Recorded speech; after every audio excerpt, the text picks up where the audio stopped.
everybody, this is Janae Hunt with the Critical Assignment presentation video. I did my research on framing in social media, which I thought would be fun. I changed my topic actually because of the election not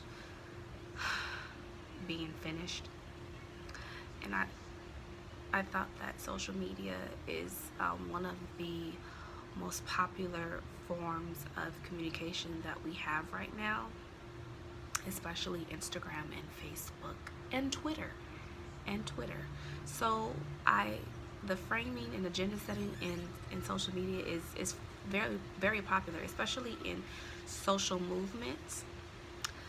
For example, like the hashtags of let's say the Black Lives Matter hashtag, Blue Lives Matter hashtag, All Lives Matter, and the captions that I'm reading when the various captions that I'm seeing, and various reports and various photos and various articles that are attached to these hashtags on social media are very much geared towards framing. Social media users have the ability to twist the the way that the story is reported, or the way that the audience should receive the facts that are given. I've noticed that with a lot of the Black Lives hashtag reports on like I'm forgetting their names. Terrace Crutcher, the latest one. There were so many different various versions of the facts, and with the social movements of the hashtags, I noticed that there were facts. However, the way it was worded was definitely meant for the readers to believe that this man was killed in cold blood. Then there are other reports out there on social media that will make the believer think that the officer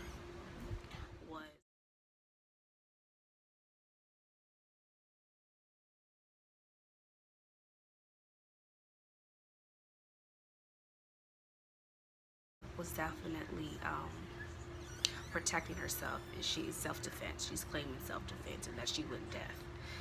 And then even with some of those reports, the way that the agenda setting is set up is to make you believe that she's full of bullcrap as well. So there's so many different ways that we can make our viewers, our readers, and the people that follow us believe the things that we're telling them based on how we word them and how we word whatever our caption is. So it's very much based on the caption as well as the photos, because for Instagram is more of photos than anything. Yeah, there's captions. Some people use captions, some people don't use captions. But when you do use the captions, it's all in the wording of what you want these people to believe, so that you can either get the most likes or get people to repost what it is that you're posting about.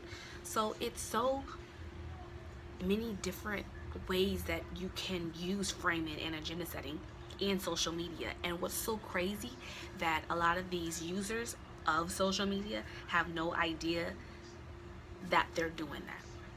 So it's been really fun being able to actually go on these social media sites like Facebook and Instagram and read some of my followers or some of my friends that I have on these sites, and I'm reading their captions and their post, and I'm like, wow, they have no idea that they just made me want to do that, or made me want to believe that, or made me feel a certain way, or made me feel different than what I was feeling about that post or about the situation that they were talking about.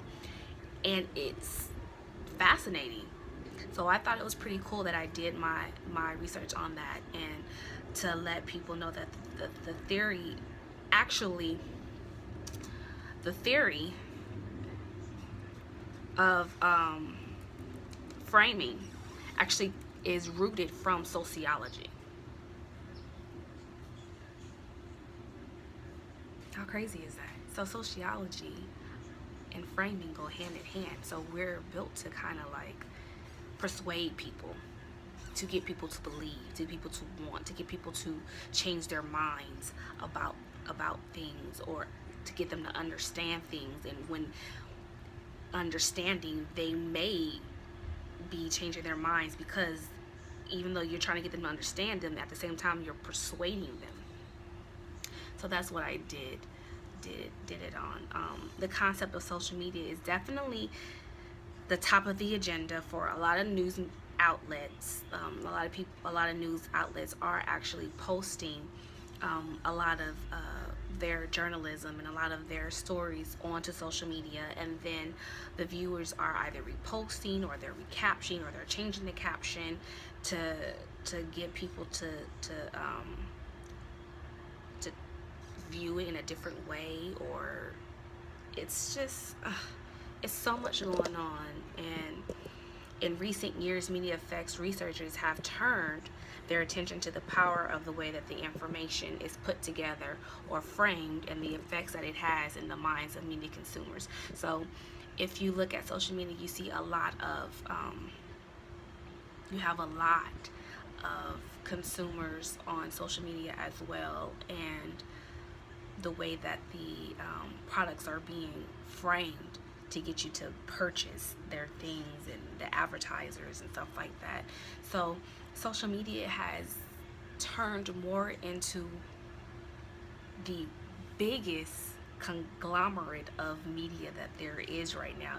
To me, I think it's bigger than television, it's bigger than movies, because you have all the teenagers, you have all the advertisers on there, you have the media outlets on there, you have, you know, all these, so many users, it's so many people on Twitter, it's so many people on Instagram, it's so many people on Facebook and LinkedIn, you know, where you can apply for a job and get the job listings and just post your resume. It's so many different things that you can do with social media, to where you can reach millions and millions of people with your message, to the point where agenda setting is perfect in social media. It goes hand in hand, because once you type your caption and hit send, you've reached millions of people. You've persuaded millions of people. You have connected with millions of people.